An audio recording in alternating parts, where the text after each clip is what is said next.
কিন্তু আমাৰ দাৰ্শনিক পণ্ডিত মনস্তাত্ত্বিক পণ্ডিত মহাপুৰুষ শংকৰদেৱে আমাৰ সকলো উঠি অহা প্ৰজন্মৰ কাৰণে আমাৰ জীৱশ্ৰেষ্ঠ মানুহৰ কাৰণে সকলো দি থৈ গৈছে। গতিকে আমাৰ নৱদম্পতিসকল বেছিকৈ আহিব লাগে ভাগৱত শুনিবলৈ দেই। ভাগৱত হৈছে এখন জীৱনশৈলীৰ দাপোন। মহাপুৰুষ শংকৰদেৱে উপমা দিছে, তুমি জগ জীৱ তোমাক পুজিলে পাই আপোনাক যায়, যেন মুখ শ্ৰীক প্ৰতিবিম্ব মুখ দেখয় দৰ্পণ চাই। আমি আজি ইয়াত বহি থকা প্ৰত্যেকেই ৰাতিপুৱা শুই উঠাৰ পৰা গধূলা খোৱালৈকে আইনাখন এবাৰ হ'লেও চাওঁ। কিয় চাওঁ? আইনাখন চালে নিজৰ প্ৰতিবিম্বটোৰ কথা ক'ব পাৰে। মই আগতকৈ বগাই হৈছোঁ নে, কলাই হৈছোঁ নে, শকতেই হৈছোঁ নে, ক্ষীণাইছোঁ নে, মোৰ মুখত কিবা স্পট পৰিছে নেকি, আইনাখন চালেই গম পায় আৰু প্ৰতিকাৰৰ ব্যৱস্থা কৰিব পাৰে। এতিয়া আমাৰ ঘৰখনত বেছিকৈ আইনাখন কোনে চায় আপোনালোকে চাবচোন। কাৰোবাৰ ঘৰত যদি ডেকা ল'ৰা গাভৰু ছোৱালী আছে, কাৰোবাৰ ঘৰত যদি নতুনকৈ বিয়া কৰাই অনা বোৱাৰী আছে, তেওঁলোকে বুঢ়া মানুহতকৈ আইনাখন বেছিকৈ চাই থাকে। কিয়? তেওঁলোকৰ চেহেৰাটো ভালে আছেনে নাই তাক জানিবৰ কাৰণে তেওঁলোক উদ্গ্ৰীৱ হৈ থাকে।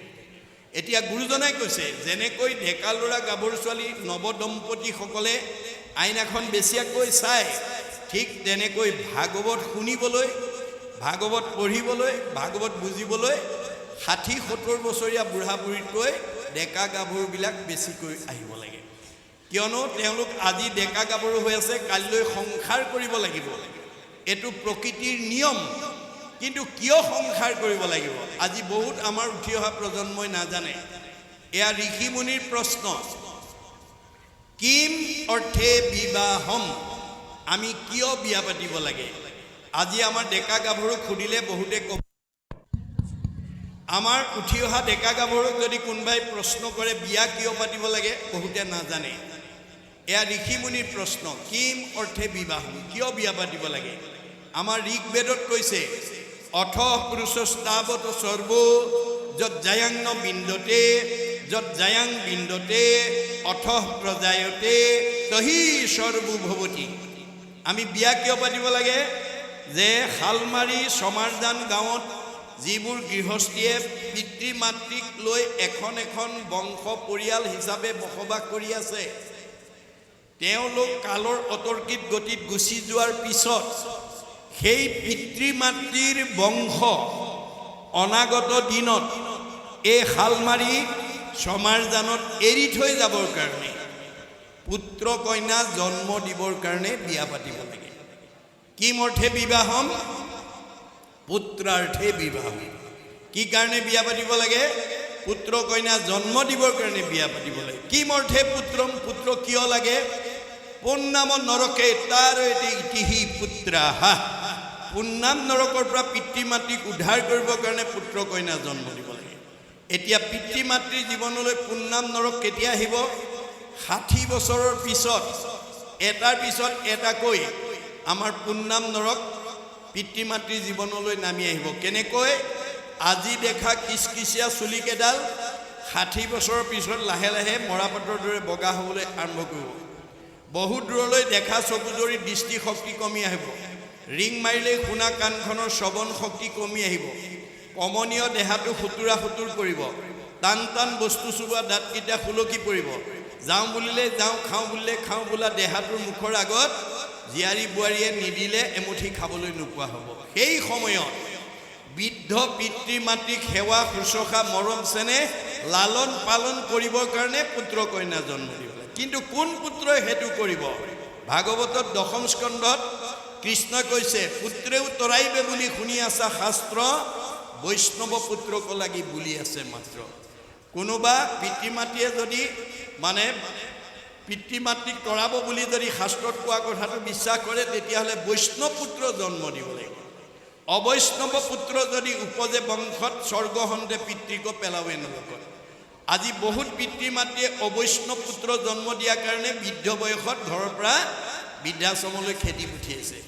যে আমি কেনেকুৱা জন্ম দিব লাগিব যাহাৰ গৃহত হুৱে বৈষ্ণৱ এগুটি তাহাৰে সে পুৰুষ উদ্ধাৰে কোটি কোটি আমাৰ বংশত আমাৰ পৰিয়ালত যদি এজন বৈষ্ণৱ পুত্ৰ জন্ম দিব পাৰোঁ প্ৰহ্লাদৰ দৰে কোটি কোটি পুৰুষ উদ্ধাৰ কৰিব যদি নোৱাৰোঁ তেতিয়া কি হ'ব বেদে কৈছে তাৱত ভ্ৰমন্তি সংসাৰে পিতৰৌ পিণ্ড তৎপৰা যাৱত কুলে ভক্তিযুক্ত সুত ন এব প্ৰজায়তে আমি যদি এজন বৈষ্ণৱ পুত্ৰ জন্ম দিব নোৱাৰোঁ আমাৰ পিতৃ মাতৃসকলে তিনিটা লেয়াৰৰ ভিতৰত অহা যোৱা কৰি থাকিব লাগিব পুনৰপি জনমম পুনৰপি মৰণম এতিয়া বৈষ্ণৱ পুত্ৰ কেনেকৈ জন্ম দিম বিশিষ্ট পুণ্যেষে পাই বৈষ্ণৱ পুত্ৰক এতেকে ভজিবে লাগে কৃষ্ণক মাত্ৰ এক দেউ এক সেউ একবিনে নাই কেউ এক ভগৱন্তক শয়নে সপোনে স্নানে গোপস্থানে ভজিব লাগিব কৃষ্ণ তুষ্ট ভৈলে যোনো পুত্ৰ উপজয় কৃষ্ণে সি পৰম পুত্ৰ মিত্ৰ ভাতৃচয়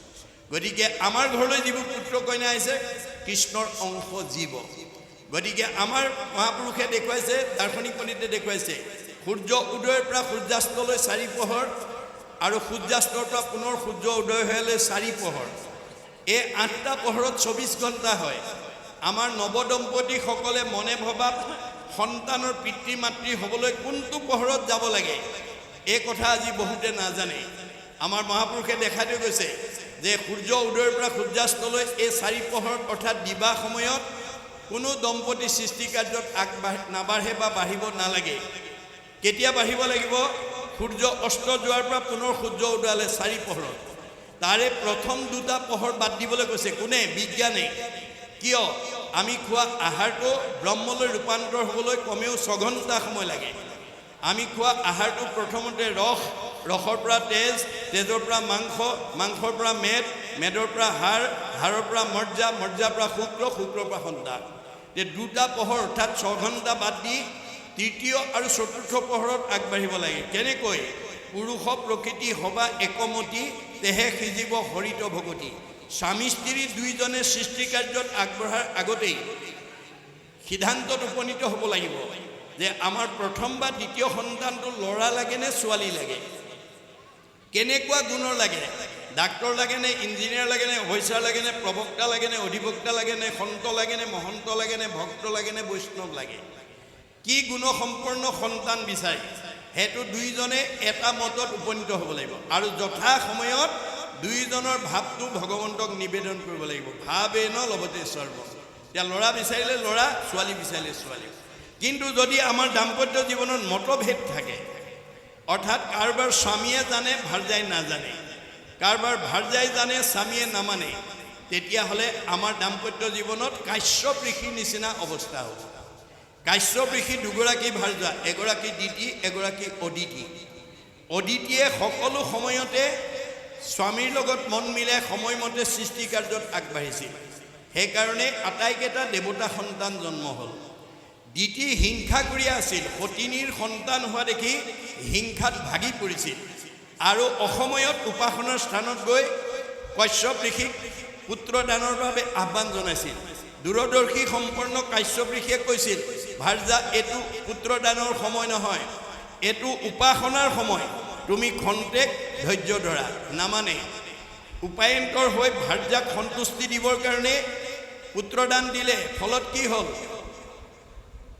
হিৰণ্যাক্ষ আৰু হিৰণ্যকশিপুৰ আৱিৰ্ভাৱ হ'ল আমাৰ উঠি অহা প্ৰজন্মই যদি ভাগৱতৰ এই দৰ্শনখিনি শিকি নলয় তেতিয়াহ'লে আমাৰ জীৱনলৈও তেনেকুৱা দুৰ্দিনেই নামি আহিব বা কুপুত্ৰ নামি আহিব এতিয়া আমাক ভাগৱতে সব জীৱনশৈলীৰ কথা আমাক কৈ আছে সেইমতে আমি আগবাঢ়ি যাব লাগিব তাৰপিছত কৈছে যে এহি শুনি মহামুনি চিন্তন্ত মনত পকি আছে আম্ৰ ফল বৃক্ষৰ অগ্ৰত যেতিয়া বৃহদত ৰজা আৰু পত্নীসকলৰ এই আহ্বানটো শুনিলে তেওঁ এটা চিন্তাত পৰি গ'ল আৰু তেতিয়া তেওঁ দেখিলে তেওঁ যিজোপা বৃক্ষৰ তলত আম গছৰ তলত তেওঁ বহিছিল ওপৰত এটা পকা আম লাগি আছে ভঞ্জিবাক প্ৰতি শুক পক্ষী মুখ দিল ঋষিৰ কোলাত আহি সৰিয়া পৰিল সেই পকা আমটো খাবৰ কাৰণে